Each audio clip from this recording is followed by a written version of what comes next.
Hello, my friends, and welcome back. Thank you very much for being with me again today. Well, Russia continues its path to being culturally independent, or at least outside of the Western garbage.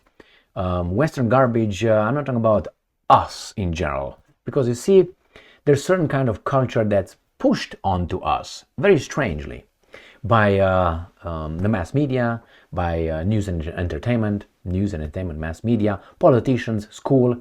It's a certain kind of garbage. Now, Russia does not subscribe to that garbage, and that's not good. That's not good. They have to. Why? Because they have to have a mishmash of something over there, as these guys are trying to impose on us.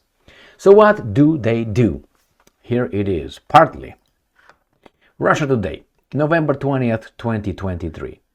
Russia could ban adoption from pro-transgender countries. So they say, you know what, we would not give you children for adoption to the countries that could put our children that you're going to have in families of transgendered people. How do you want to call them? All right. So a top MP behind the initiative says its goal is to make sure children are raised in normal families. Can you say that? And we're going to have some idiots saying, what's normal? What's normal is what's the norm. What's the majority? Clear? Clear. Go and pick up a dictionary if you have a problem with the term. So normal comes from norm. What's the norm? What's the general norm? Not the particular cases. They don't make the norm. They, how do they call it? They overemphasize the norm. Particular cases that exist because they're outside of the norm. All right. So they reinforce the norm. Got that? All right. This should be taught in, I don't know, second grade, third grade. So anyway, let's move on here. Russian lawmakers have prepared a bill that would ban the adoption of children by citizens of countries where sex change is allowed, a top MP has said. The measure is justified because there's no way to guarantee that a foster child won't end up in a gay family if one of the parents decides to transition to another sex, I would say to another gender. In order to transition to another sex, I think you have to change everything, including your chromosome and other things that you have over there given by. But hey, let's don't get into that one here yet. Vasily Piskarev, the head of the Russian State Duma's Committee on Security and Countering Corruption, said on Monday, adoption by same-sex couples has been outlawed in the country since 2013. So Russia decided not to go along with the enlightened West. They still want to be in caves, it seems like, right? Right. And I'm quoting, the new bill, and I'm quoting, proposes to prohibit the adoption of a child by foreign citizens in case their state allows gender reassignment, both by producing the appropriate identification papers or by using medical and other kinds of interventions. End quote, he explained. Piskarev stressed that the draft law basically aims to ban adoption by those from NATO member states, as most countries that allow same-sex marriage are NATO countries. End quote.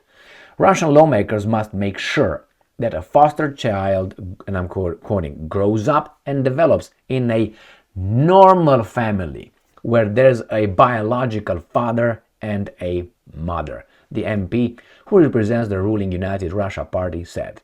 In July, President Putin signed a law banning sex change interventions. Man, these guys are going back to the Middle Ages, right? The administration of drugs and surgeries associated with gender reassignment therapy is now only permitted in Russia in cases that require treatment of reproductive organ deformities in children. Decisions on those procedures are made by clinics that have a special license from the Russian Health Ministry, according to the legislation. State Duma Speaker Volodin defended the ban on sex change, saying that it was introduced to protect the country from what he called the Western, and I'm quoting, transgender industry, end quote. Volodin mentioned the example of the US, where he said the number of gender reassignment surgeries had grown by 50 times over the past decade, and I'm quoting, "This is the path leading to the degradation of a nation." End quote, the speaker insisted. According to data from Russian Health Ministry, more than 2,000 people legally changed their sex in the country between 2018 and 2022, when the practice was still legal. Well, we like democracy, don't we? Yeah. Do you think democracy is perfect? No. Do you think the elections are perfect? No. Now, given that, do you think the United States has perfect elections? No. Do you think Russia has perfect elections? No. Do you think, again, that the will of the people should be respected? Yes. How does that work? People vote for a representative, right? We have a representative democracy, and those people are going to introduce all kind of legislation. You don't like that? In 4 years, the will of the people will vote for someone else who's going to represent them for their own will. Now, the Russians elected certain people that go this way. All right? So Russians decided that way through their democratic vote. Imperfect as it is, as here too. All right? So we should respect the will of the people. Or we should send them to rehabilitation and reprogramming camps. Should we do that? Remember, after the Second World War, Germany, the great country of Germany, instituted some camps of rehabilitation, how do they call it? Can't remember right now, I miss it, but anyway. But let me find that for you. So, one example is this, which was obviously done and for the benefit of the German society. Some people decided that this has to go, which is fine. Other people decided for you what to do. Denazification was an allied initiative to rid German and Austrian society, culture, press, economy, judiciary, and politics of the Nazi ideology. So allies from outside went and told the Germans, we're going to denazify you, which there was a decision that probably they will try to apply on the Russian society as well. Remember, culture, press, what does it mean? You're not supposed to talk about that again. Don't promote it. I understand one, but don't talk about it. We got this one. This is about the Nuremberg trials, and it says here, denazification took place within all layers of German society, government and administration, including in the economic sphere, culture, judiciary, and government. For example, libraries were purged of Nazi publications, and some former Nazi were removed from public positions, and they were hired by Americans. Ha ha ha! Military and scientists, go and see the paperclip operation. Garbage, man. And we have this one. What I actually mean is re-education. So the Russians must be re-educated by the enlightened West regarding these policies. The post-war British re-education policy for German university. So the British said the Germans were going to re-educate you, okay, because you're... So we make sure that you got it. And its application at the universities of Göttingen and Cologne. All right? And here you have the crux of British aims for Germany following the Second World War, focused on re-education and democratization.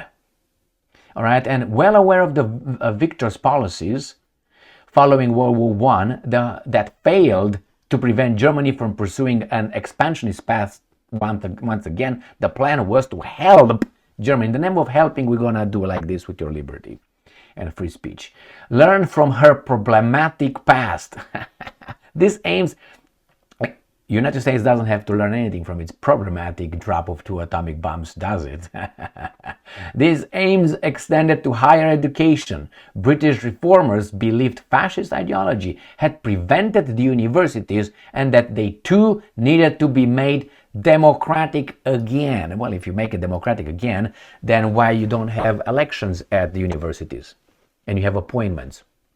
Why don't you allow the students to elect the, I don't know, the dean, they elect the how do you call it, I can't remember right now, the president and so on. If it's a democratic institution, it's not a democratic institution, it's a hierarchical institution with people appointed, meritocracy at work. All right, and where the students, the ones that actually pay for the services provided, they have no say. And they can now, they say, well, I don't like the teacher or professor, whatever. So democratic. And you see how it works in the departments, democracy, in the departments of certain kind of colleges. Oh my God, they elect certain kind of people. Yeah. All right, my friends, here it is. So the Russians will not send their children to be adopted by transgender families or whatever from the West, and that would make them very, very, very how do I call it, backward, right? Because we decide how a culture should be, we decide how values should be, we decide what should be the real rights of humans, temporary privileges. And I direct you to the COVID pandemic. You have so many rights, like I have feathers. Oh, there is one. I'm going to try to fly tomorrow. Stay strong, stay smart, look for the truth, and be just.